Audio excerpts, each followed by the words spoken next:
Halo Sobat Tekno, apa kabar kamu hari ini? Semoga kamu selalu sehat dan banyak rezeki. Kalau kamu lagi cari HP kelas harga 1 juta, lebih dikit kurang dikit gitu ya, pokoknya sejuta pas lah. Nih bisa jadi pertimbangan banget nih. Itel A50. Untuk belinya di mana kamu bisa cek ya, link di deskripsi video. Yang pasti di kelas harga segini, ini berasa recommended, berasa worth it. Untuk kotak penjualannya sendiri kayak gini nih. Itel A50, layarnya udah 6,6 inch. Terus udah punya fitur dynamic bar juga. Storage-nya udah lumayan luas ya, 64 GB dengan RAM 8 GB, 3 plus 5. Sebenarnya akan dijual dengan dua pilihan varian ya. Varian yang RAM 4 GB yang akan lebih mahal, dan yang kita bahas saat ini adalah yang varian RAM 3 GB yang lebih murahnya. Dan kalau kamu beli ya, dalam kotak penjualannya ini kamu akan dapetin apa aja, kita lihat bareng-bareng. Dan dalam kotak penjualannya tentu aja kita akan dapetin smartphone ya, yang akan kita bahas lagi nanti.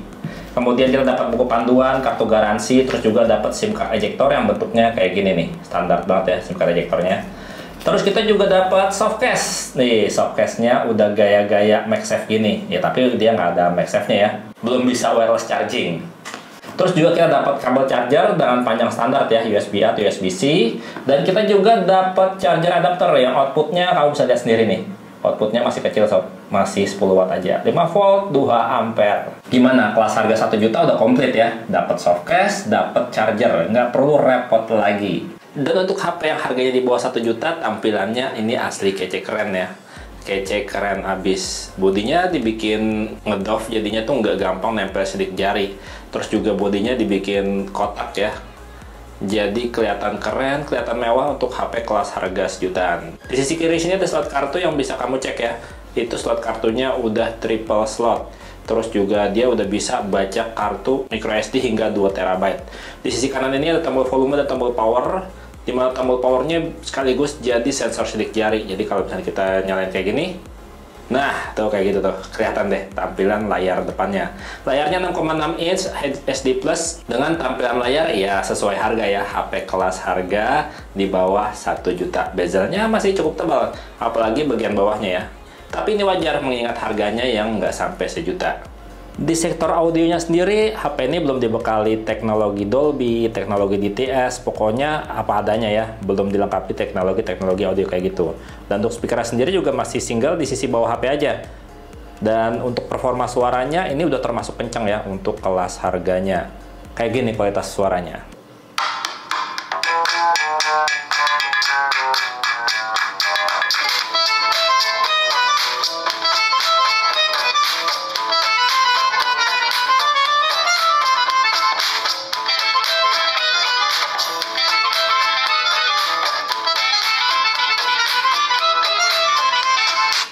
Untuk sensor-sensor HP ini ya banyak yang hilang ya karena harganya hemat, jadi banyak yang disunat. Tapi untuk sensor sidik jari dia udah di body ya.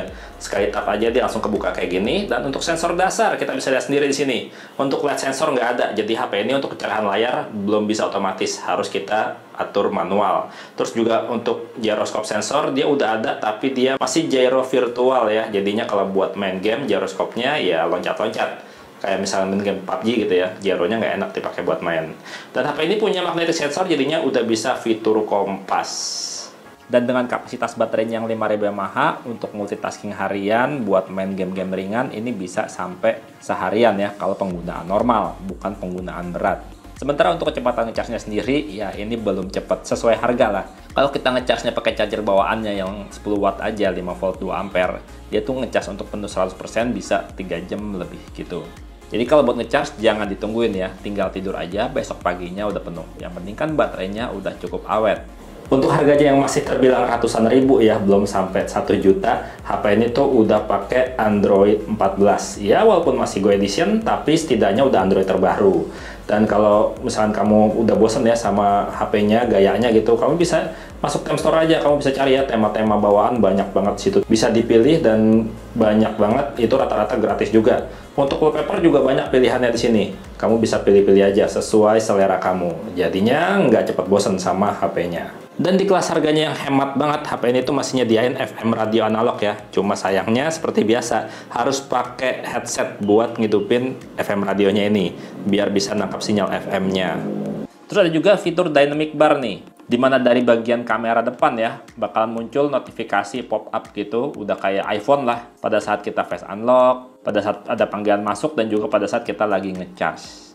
Dengan harga nggak sampai 1 juta ya, performa untuk multitasking harian ini udah nyaman banget. Karena dia udah punya 3 GB RAM dan udah pakai chipset Unisoc T603 yang performanya lumayan ngebut. Nih kalau kamu lihat ya, kalau misalkan pakai Antutu Benchmark, skor Antutunya lebih dari 140 ribuan. Ini kalau buat multitasking harian ini udah nyaman banget. Dan kalau misalkan kita lihat di sini ya, untuk storage-nya sendiri sayangnya sesuai harga. Dia masih pakai eMMC ya, belum pakai UFS. Tapi dengan performa segini, ini udah nyaman banget buat multitasking harian, bahkan buat main game ringan sekalipun. Untuk buat main game PUBG Mobile kayak gini, ini dia cuma bisa support di smooth medium dan balance medium aja. Dan yang saya mainin ini di settingan terendah ya, smooth medium. Masih cukup bisa dipakai buat main sih. Kalau ngeliat tuh ya, walaupun berasa agak drop frame gitu ya. Karena emang dia frame rate-nya ini masih rendah banget, masih di bawah 25 ya, 24 fps stabilnya. Ini masih cukup bisa enak dipakai buat main.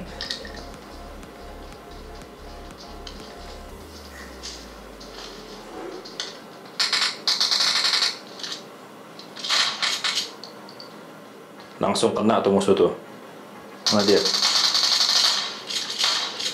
Langsung 2 dapat. Masih cukup enak buat main ya, walaupun kamu lihat sendiri ya, untuk frame rate-nya masih berasa rendah banget karena belum 30 fps, masih sekitar 24 fps saja. Tapi dipakai buat main masih cukup lumayan.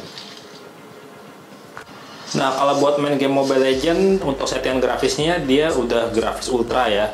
Ya cuma kalau buat untuk frame rate-nya sendiri, dia frame rate-nya masih di high. Tapi bisa kamu lihat ya, ini dia kalau buat main bisa stabil di sekitar 20 fps. Ya sesuai sama harga sih ya, yang penting mah dia nggak nge-lag aja kalau buat main. Masih enak gitu ya. Sesuai lah sama harga lah.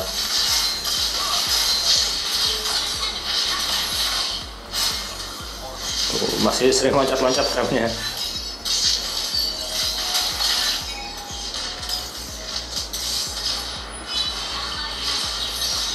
Kalau dipakai buat foto-foto, kamera belakangnya ini 8 megapiksel ya. Dengan kamera satunya lagi adalah kamera auxiliary atau kamera tambahan aja. Sementara kamera depannya ini tuh dia udah 5 megapiksel. Untuk hasil foto-fotonya sendiri, ini udah termasuk mencukupi kebutuhan foto-foto sehari-hari ya.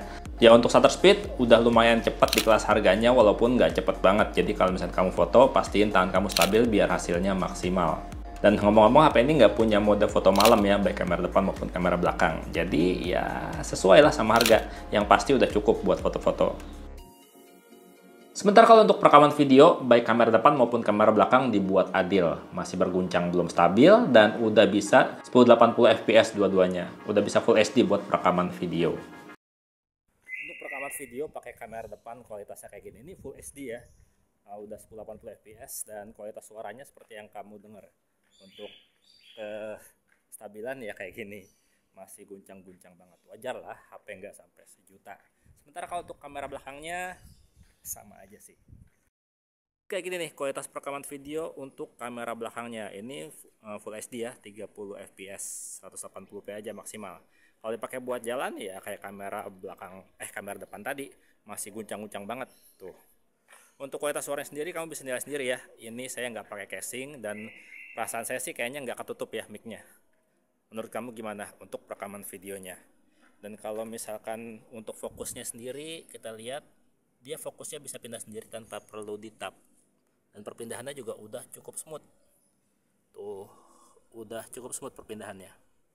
Intinya dengan ngeluarin uang nggak sampai 1 juta, dapat itel A50 ini ya berasa recommended, berasa worth it. Ini bisa dibilang itel A70 Lite kayaknya ya, karena dengan itel A70 ini nggak ada bedanya sama sekali, cuman beda di bagian kamera aja.